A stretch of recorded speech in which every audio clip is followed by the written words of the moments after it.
2019, a solid gold toilet was stolen from this palace, and this comical incident revealed the truth. Every cornice here was paid for not just with money, it was paid for with blood, betrayal, and cynical calculation. Its creator was the nation's greatest hero and its greatest embezzler. Bread that never reached the soldiers became marble. Shares, bought with the suffering of slaves, were laid in the foundation. This palace is not a gift from a grateful nation. It is a bill, presented to it by a mercenary general. Imagine if the main shareholder of a war was its commander-in-chief. I will show you how 2.5% from the salary of every foreign soldier turned into a fortune. But even this cynical embezzlement is just the tip of the iceberg, because the dirtiest source of this money was hidden not on the battlefields of Europe, but thousands of miles away. This is England as it wishes to appear, a frozen dream of eternal noon, perfected down to the last leaf, a symphony of stone and water where human ambition has made peace with nature. This is Blenheim Palace, a UNESCO World Heritage Site, the birthplace of Winston Churchill, an unshakable symbol of British grandeur. Today, its perfect lawns are trampled by thousands of tourists with selfie sticks. Its halls serve as sets for Hollywood blockbusters and lavish weddings. This palace has become an impeccable brand, a postcard from the past that you can conveniently slip into your pocket. But sometimes, reality breaks through the glossy surface. In 2019, a piece of news that sounded more like a joke spread around the world. A work of art, a solid gold toilet, was stolen from Blenheim. This comical act of vandalism, strangely enough, exposed a deep and uncomfortable truth about this place. This facade is a lie, or rather, it tells only the convenient part of the truth. We see a monument to national pride, but we don't see its price. Every cornice here, every scroll of stucco, was paid for not just with gold. It was paid for with blood, political betrayal, and cynical calculation. Its creator, John Churchill, the first Duke of Marlborough, was the greatest military commander of his time, a genius who crushed the invincible army of the French Sun King. The nation showered him with honors and gifted him this land to build a monument to his victory. But beyond the battlefield, his reputation was different. To the common English people, he was a shameless embezzler. To the old aristocracy, an upstart obsessed with money and fame. His palace, meant to be an object of universal admiration, was contemptuously called the insolent pile of stones by the common folk, built with the money of ruined taxpayers. How did a man, simultaneously praised and despised by the nation, manage to forge a monument from hatred and gold that outlived both his glory and his disgrace? To understand this, we must look behind the grand facade, to where money is born, where ambition becomes stone, and where the price of victory is higher than what is spoken aloud. We are told a beautiful story, the story of a grateful nation that bestows a palace upon its greatest hero as a sign of gratitude for saving the country. But that's not quite right. It wasn't a gift. It was a bill, presented to the nation by its most successful mercenary general. And to understand Blenheim, we must follow the money. Every pound sterling invested in this stone had its source, and rarely was that source clean. This facade isn't just architecture, it's a financial report carved in stone. Let's start with the most obvious. War in the 18th century was not only a matter of honor, but also a business. The Duke of Marlborough, as commander-in-chief, received a percentage of everything captured on the battlefield. This was called prize money. Cities that surrendered to his mercy paid colossal ransoms. Valuables seized from the enemy's baggage trains were converted into hard cash. Victory brought money, huge money. But this was just the tip of the iceberg. Imagine the accounting ledger of a war where the Duke of Marlborough was not only the commander-in-chief, but also the main shareholder. He received a commission, 2.5%, from the salaries of all foreign soldiers fighting under his command. Tens of thousands of Germans, Danes, Dutchmen. From the pay of each one, from every coin intended for a soldier, the Duke took his share. Over the years of war, this seemingly modest commission grew into a fortune equivalent to tens of millions of pounds sterling today. But even that pales in comparison to direct embezzlement. A scandal erupted in England when it was revealed that the Duke was receiving huge kickbacks from the contractors who supplied his army with bread. Tens of thousands of pounds sterling went into his pocket in exchange for lucrative contracts. The bread that never made it to the soldiers' mess tins was transformed into polished marble for Blenheim's fireplaces. It was cynical, it was illegal, and it cost him his political career. But the money remained, and it didn't just flow from Europe. Marlborough was a shrewd investor. He invested capital in the shares of the South Sea Company, an enterprise whose prosperity depended directly on one of the most brutal trades in human history, the slave trade. Shares bought with the suffering of nameless slaves in the holds of ships became the foundation for columns glorifying one man's name. Every detail of this palace, from the mahogany in its interiors to the stone in its walls, is inextricably linked to a global network of exploitation and violence. The funds were secured. Streams of gold, murky and blood-stained, were channeled into a single course. But money is just fuel. It needs an engine, an idea so powerful it can turn wealth into eternity. And this idea was no less audacious and cruel than the methods used to earn that money. Money was merely the means. The true goal was immortality. And to build eternity, you must choose the right place. The choice fell, not on some picturesque spot, but on the royal manor of Woodstock. This was no coincidence. It was a seizure of symbolic space. For centuries, this land had belonged to the crown. It was part of the history of English monarchs. By giving it to Churchill, the crown wasn't just gifting a plot of land, it was sharing its legitimacy with him. The palace doesn't just stand on this land, it possesses it, it appropriates its history. Then came the choice of architect, and that choice was pure provocation. The Duke didn't hire the country's most famous architect. He hired a playwright, John Vanbrugh, a man who had become famous for scandalous theatrical comedies. And Vanbrugh approached the task as his greatest play. He wasn't building a house. He was staging a play in stone, where the main character was the Duke, and the audience was all of Europe. The very style of the palace, the so-called English Baroque, was a direct and audacious response to his main enemy, Louis XIV. If Versailles was the embodiment of grace and absolute monarchy, then Blenheim was to be its British antipode, heavy, warlike, overwhelming. This is not a place for balls and flirtations. It is a trophy carved in stone.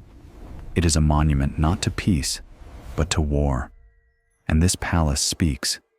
It screams of victory from every tower, from every facade. Look at the southern portico. There, in the guise of the Roman Emperor Caesar, the Duke of Marlborough himself gazes down upon us. On the roof, at the very top, the British lion savages the French cockerel, a crude, almost cartoonish allegory of victory, visible for miles around. This is not architecture. This is propaganda. But the most astonishing thing is hidden in the very structure of the building. The layout of the palace's central block, Its wings and courtyards precisely replicates the troop formation at the Battle of Blenheim. Soldiers, cannons, and banners were transformed into halls, corridors, and columns. The Duke wanted to live inside his greatest victory, to wake up every day and walk across the map of his triumph. All of this served one purpose: to silence the old aristocracy, who saw Churchill as nothing more than a lucky upstart. This palace was his statement. He wasn't asking for a seat at the table of the high-born nobility. He was building his own table, bigger and stronger than all the others, and declaring that from now on, he and his descendants were the new, more powerful dynasty of England. He designed the perfect fortress for his glory, but he failed to consider that the first and most brutal battle for it would unfold not on a battlefield, but on a construction site. And his main adversary would not be the King of France, but his own wife. The cannons on the fields of Europe fell silent, but here, on this peaceful English soil, a new war was beginning. A war fought not with steel, but with ink. Not on battle maps, but on invoices. Its front line ran through the forests of scaffolding, and its casualties were not soldiers, but ambitions. At the center of this conflict stood two indomitable wills. On one side, John Vanbrugh, the architect-playwright. For him, Blenheim was not a building, but a stage for the greatest drama in English history. He thought not in square feet, but in grandiose effects. Every cornice was a line in his play, every column an actor. Money, for him, was an annoying obstacle, interfering with the purity of his vision. On the other side, Sarah Churchill, the Duchess, hard, imperious, and terrifyingly pragmatic. If her husband was the general on the battlefield, she was the chancellor of this stone treasury. She thought not in metaphors, but in hard currency. For her, Blenheim was, above all, an investment, and she had no intention of letting an artist's whims turn it into a financial catastrophe. Their correspondence is a chronicle of the battle. His letters are odes to stone, poems about proportion and perspective, pleas for more expensive materials that would give the palace true grandeur. Her replies are dry accounting reports, scathing remarks about tasteless excesses, and cold refusals to pay the bills. The conflict reached its apex in a dispute over details. Vanbrugh designed elegant iron grills. For him, they were the final touch, the lace that would soften the severe power of the stone. For Sarah, they were an unnecessary luxury, a senseless waste of money. She refused to pay. This dispute over the grills became a symbol of their irreconcilable feud. Wills clashed, and one of them had to break. Sarah delivered the decisive blow. Using her power as the client, she committed an act of ultimate humiliation. She banned the architect from the construction site. John Vanbrugh, the creator of this giant, was denied the right to enter his own creation. There is evidence that he, exiled and insulted, would come to Woodstock and from a nearby hill, from a distance, watch as his greatest design took shape without him. He watched as other masons and carpenters brought his dream to life, a dream he could no longer touch. The palace, born in the pride of victory, now grew on a foundation of personal hatred and humiliation. This war of wills was imprinted on every stone of the palace. But nowhere did this conflict between an insane dream and common sense manifest itself so absurdly and so grandly as in one most controversial element of the entire project, in a bridge built for a river that did not exist. In every great design, there is a point where ambition breaks away from reality and soars into the realm of pure madness. For Blenheim, that point was the Grand Bridge. It was not simply an engineering structure, it was a statement, a declaration that the will of man could be stronger than logic and even nature itself. John Vanbrugh, the architect-playwright, conceived of something unheard of. He designed a bridge that, in size and complexity, surpassed many of the palaces of Europe. It was meant to cross not just a road, but an entire valley. But the most astonishing part was what was inside. This was not just a bridge, it was a house. Inside its massive supports, Vanbrugh designed 33 fully fledged rooms, 33 secret halls, hidden from the world, with windows looking out onto the water. It was an architectural fantasy, almost a hallucination.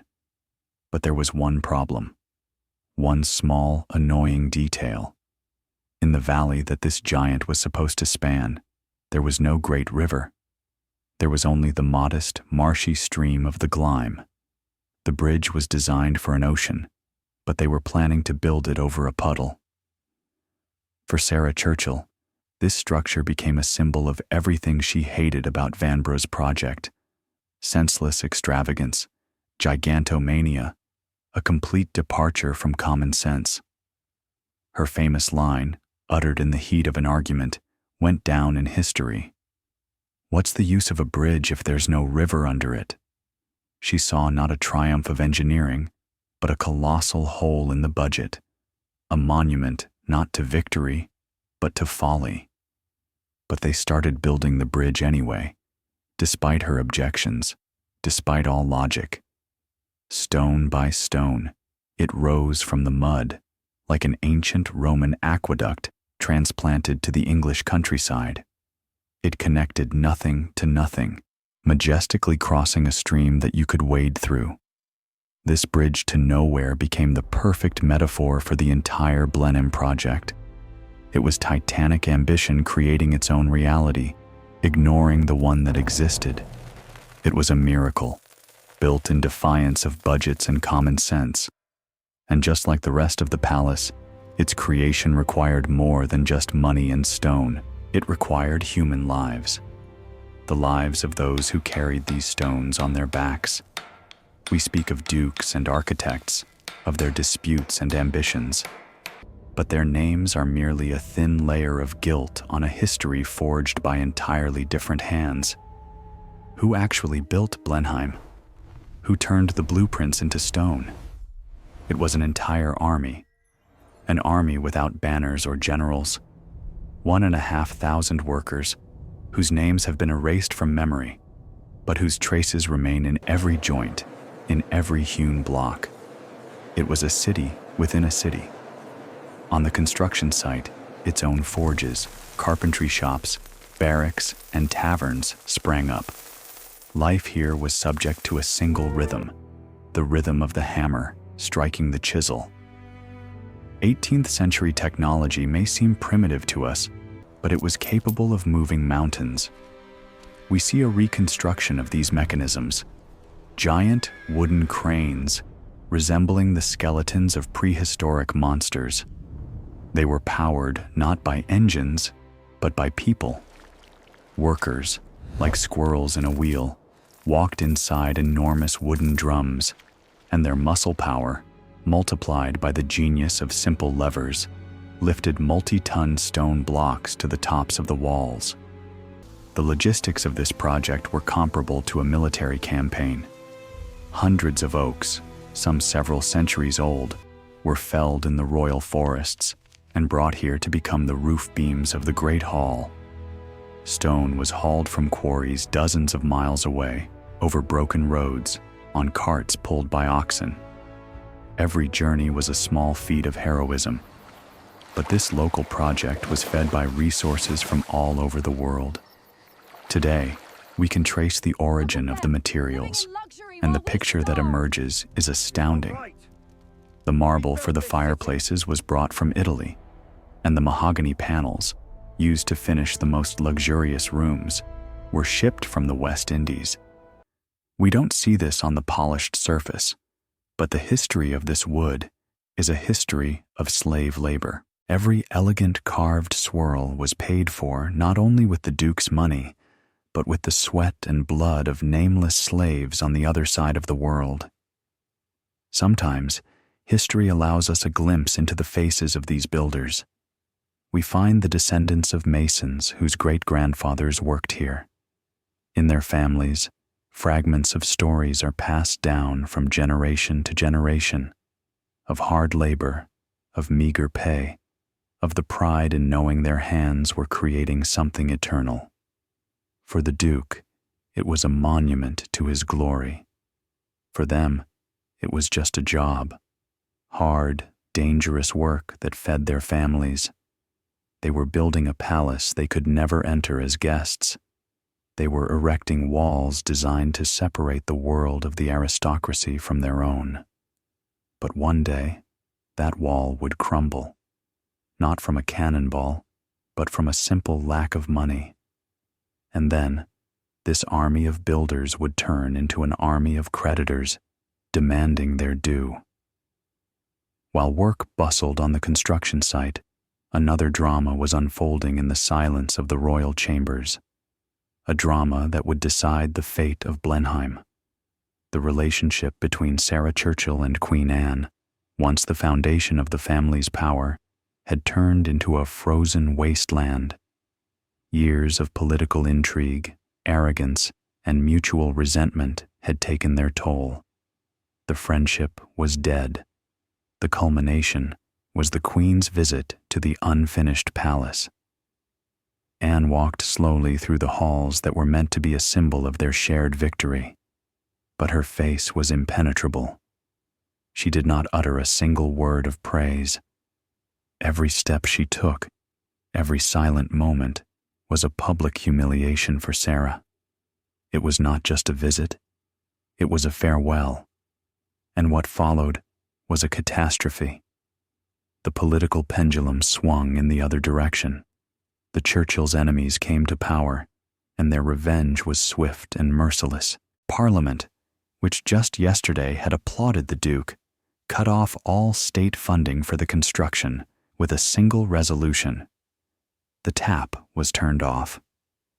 The palace, conceived as a national monument, a gift from a grateful nation, suddenly became a private problem, a mountain of stone and debt thrown onto the shoulders of one family. On the construction site, paralysis set in. First timidly, and then with growing insistence, the workers and suppliers began to demand payment. The hammer fell silent. The saw stood still. The money had run out. The magnificent construction project of the century turned into a debtor's pit. The amount owed grew daily, reaching £45,000 sterling, an astronomical sum for the time. Lawsuits began. The names of masons, carpenters, blacksmiths, those who had built this palace with their own labor, now appeared on court ledgers opposite the name of the most powerful man in England. The Duke, who had defeated the French, found himself unable to defeat his own builders. The stones of Blenheim remained hungry. They demanded money that was no longer there. And this hunger gave birth to something worse than a simple work stoppage. It gave birth to contempt, sabotage, and a quiet, creeping revenge that would forever remain hidden in the very heart of this gigantic structure. When the money stops flowing, loyalty evaporates. Morale on the construction site collapsed. The pride of participating in a grand project was replaced by anger and frustration. And this anger found its quiet, destructive outlet. Sabotage began. This was not an open war, but an underground guerrilla campaign. Disgruntled workers, unpaid for months, began to take revenge in the ways available to them. Instead of the strong, expensive stone intended for the load-bearing structures, they began using a cheaper, softer local limestone. This stone of deceit was laid in the inner walls, in the unseen parts of the masonry. From the outside, the palace still looked indestructible. But inside, in its very skeleton, a time bomb was planted. Centuries later, this soft stone would begin to crumble, demanding costly restorations, an eternal echo of the resentment of nameless builders. Simultaneously, public discontent was growing. What began as whispers in taverns turned into a loud chorus of accusations. The streets of London were flooded with pamphlets and satirical leaflets. In them, Blenheim was ridiculed as a monument to the Duke's vanity, an insolent pile of stones built on the poverty of the common people. Artists drew caricatures depicting Marlborough as a giant, sucking gold from the state treasury. Against the backdrop of this scandal, accusations of corruption rang out with new force. The case of kickbacks for supplying bread to the army was resurrected from the archives. The Duke, the nation's hero, was now openly called a thief. The political atmosphere became suffocating. The Churchills understood they had lost. In 1712, at the peak of their fame, they were forced to flee England. It was not an official exile, but a well-planned, voluntary tour of Europe. But everyone understood. It was an escape. They left behind the skeleton of their palace, an unfinished giant, surrounded by scaffolding, overgrown with weeds, entangled in a web of debt, and steeped in universal hatred. It seemed the project was dead. The dream of a dynastic nest, of a stone monument to glory, had collapsed before it was even born.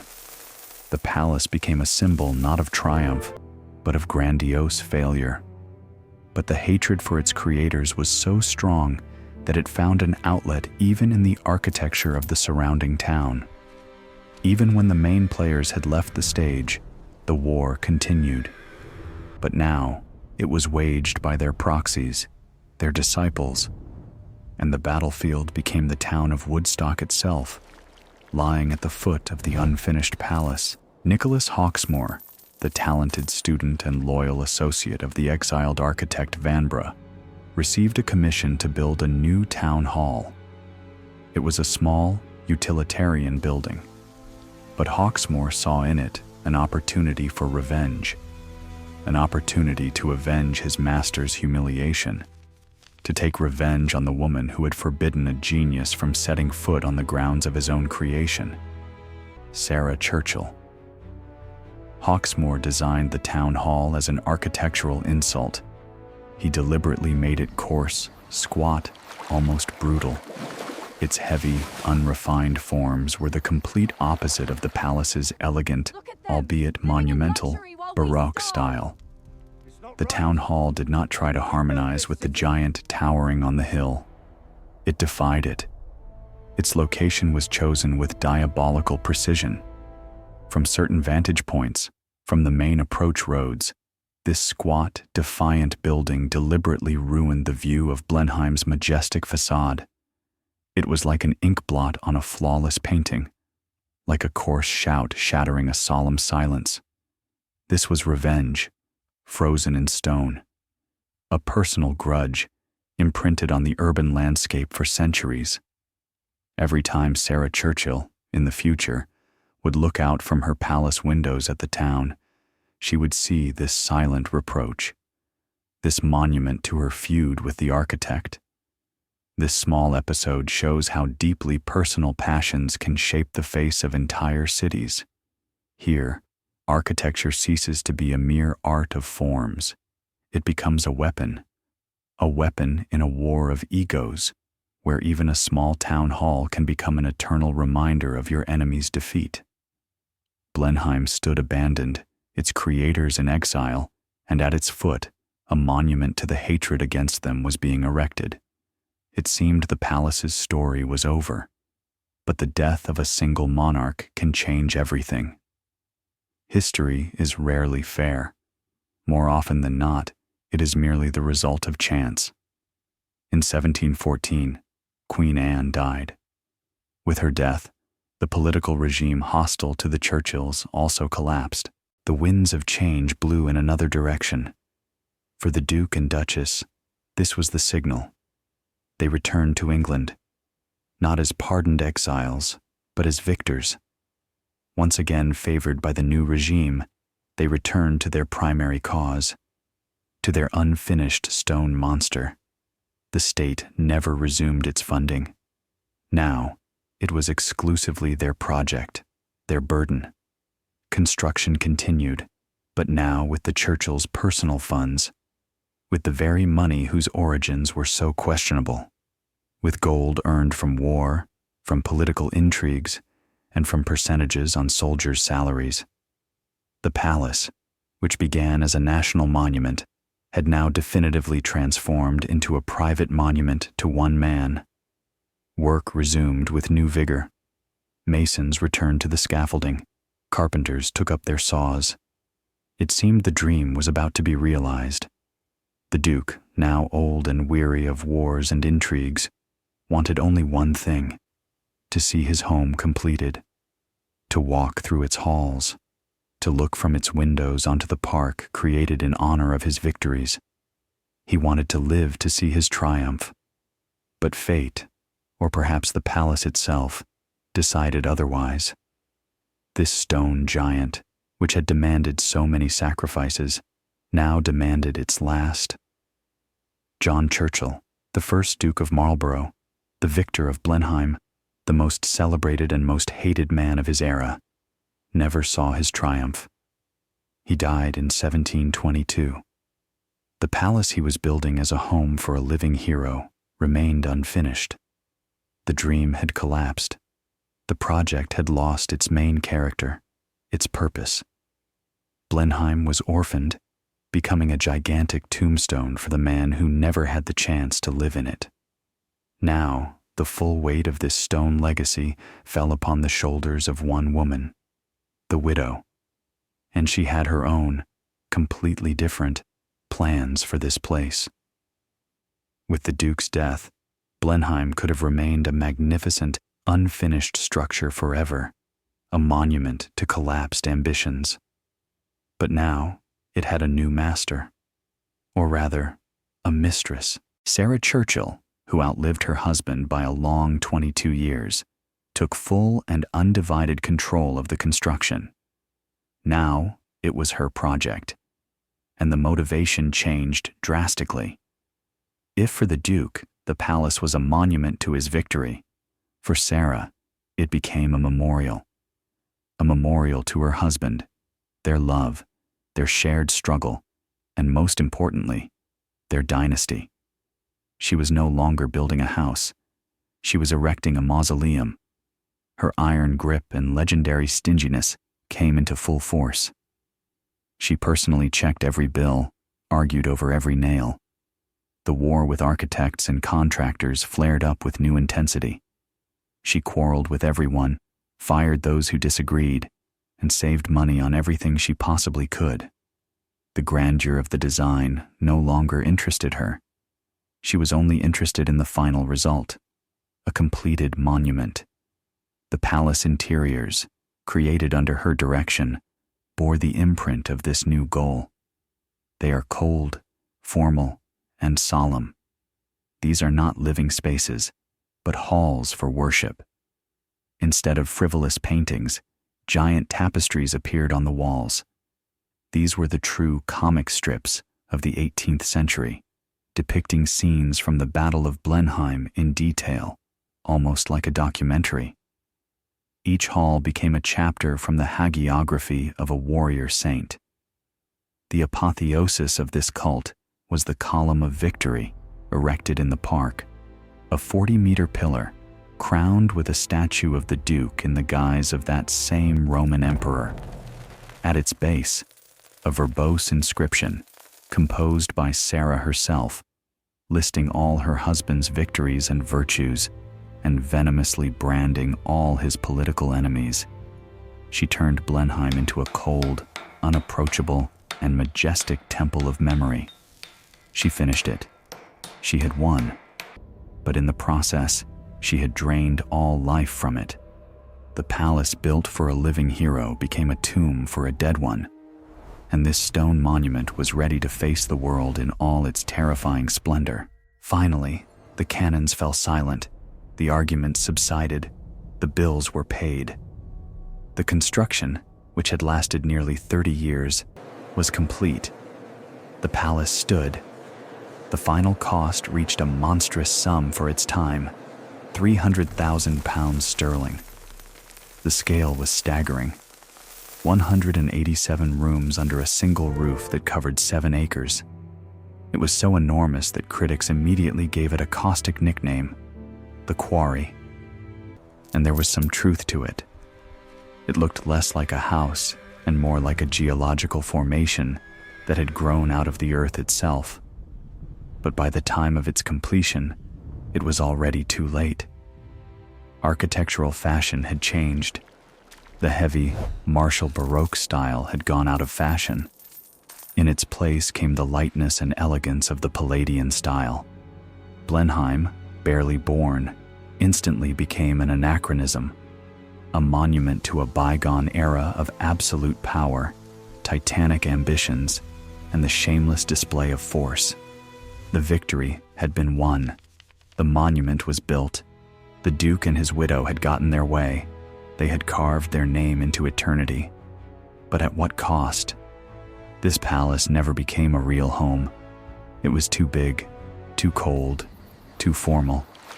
Its halls were created not for living, but for ceremonies. Its corridors hummed with drafts and the echo of loneliness. It did not warm its inhabitants. It oppressed them. Blenheim became not a reward for their descendants, but a burden.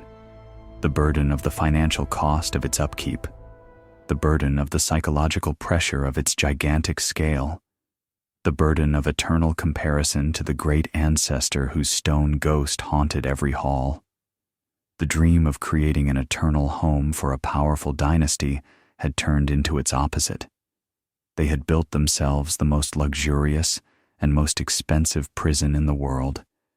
And for many generations of Churchills, life within these walls would become not a blessing, but a curse. The stone had won. Now the palace began to live a life of its own, and this life demanded sacrifices. It ceased to be merely a building and transformed into a predator, devouring the fortunes and fates of those unfortunate enough to be born within it.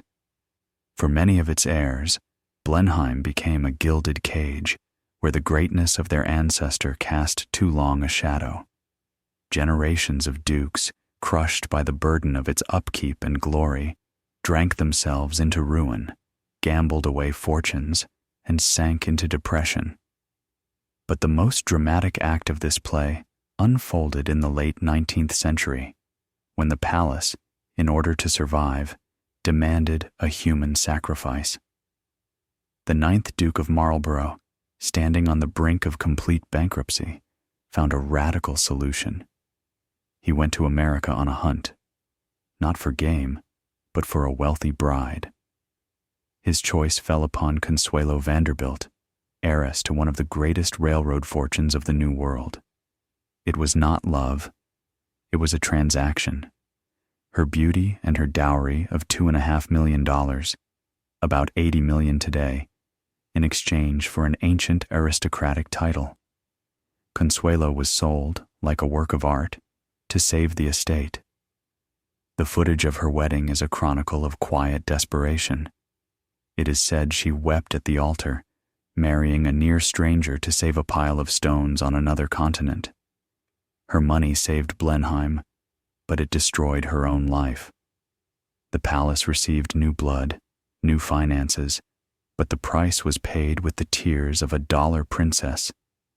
And yet, amid these stories of misfortune and debt, the walls of Blenheim witnessed the birth of one of the 20th century's greatest leaders. In November of 1874, in a small, hastily prepared room on the ground floor, Winston Churchill was born. Perhaps it was here, in the shadow of this giant built by his warrior ancestor, that the indomitable will and sense of historical mission that would later save Britain were forged within him. The palace was the stage for the birth of a genius, but for most others, it remained a curse. It demanded more and more money, and soon Even the American millions were not enough. Blenheim grew hungry again, and so its owners had to resort to an extreme measure, an act of sacrilege. The financial crash of the late 19th century became a moment of truth for Blenheim. For centuries, it had been a symbol of accumulation, a magnet drawing treasures from all over the world. Now, it began to devour itself to survive. The eighth Duke, facing ruin, made a desperate decision. He held the great sale. This was not just the sale of a few paintings. It was the amputation of a soul. We see archival photographs and auction catalogs from that time.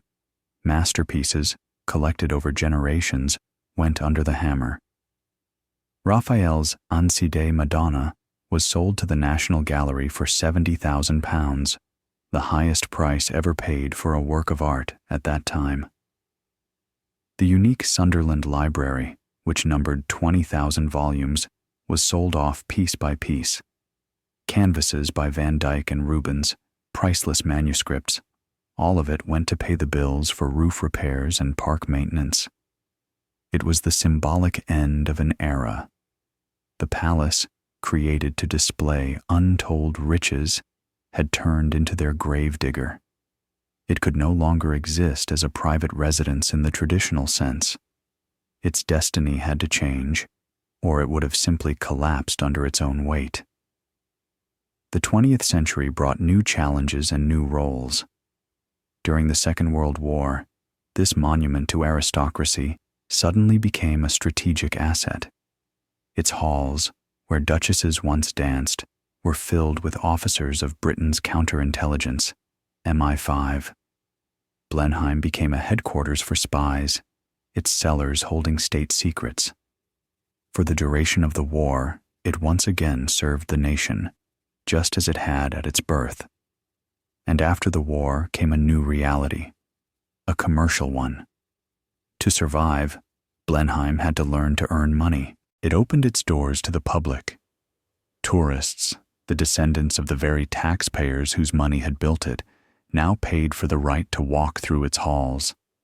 It became a set for Hollywood films, a backdrop for fashion shows, a venue for corporate events. The Palace Warrior, the Palace Mausoleum, the Palace Prison, transformed into the Palace Enterprise. It survived. But at what cost? It traded its soul for a ticket booth, and this transaction, as it turned out, was the only way to ensure its immortality.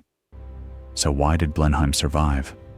Thousands of other aristocratic estates fell, turned to ruins, or were demolished. But this giant endured. Perhaps the answer is simple. It was too big to fail, and too symbolic to ignore. A special parliamentary trust, created for its salvation, made it practically eternal, weaving it into the very legal fabric of the nation. Today, Blenheim is a perfectly oiled tourist machine. It profits from its past, turning a history of pride and blood into a family-friendly attraction with souvenir shops and cafes. And herein lies the final irony of its fate. The palace, built as an eternal monument to a crushing victory over France, now earns a significant portion of its income from French tourists, who curiously gaze upon tapestries where their ancestors are being driven from the battlefield. The war is long over. The business remains. The camera pulls back, and we see the current Duke, a modern man, living in the shadow of this gigantic stone ancestor. He is no longer a general, but a businessman.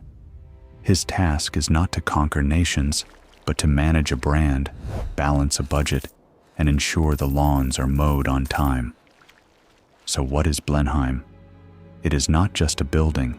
It is a paradox frozen in stone. It tells us that one man's ambition can outlive empires and alter the landscape for centuries. But the price of this immortality is a constant struggle for survival, a perpetual compromise between grandeur and profitability. Ultimately, Blenheim leaves us with a question that has no answer. Can beauty atone for cruelty? Can the imperishable greatness of a creation justify the vices that were laid in its foundation? This palace offers no answer. It simply stands, majestic, cold, flawless, an eternal monument to the fact that humanity's greatest creations are often born from its darkest impulses. We have walked through its halls and across centuries to see how human will, nourished by gold and blood, becomes frozen in stone. Blenheim is not just a palace, it is an eternal dispute between the Creator and His creation, between the memory of glory and the price that was paid for it. But what if the greatest monuments we admire are merely gilded scars on the body of history? And can we, while admiring the facade, ever forget what is hidden in its foundation? This debate is not over. It continues right now, and your opinion is a part of it. Share your thoughts below. And if you, like us, believe in looking behind history's grand facade, support our channel.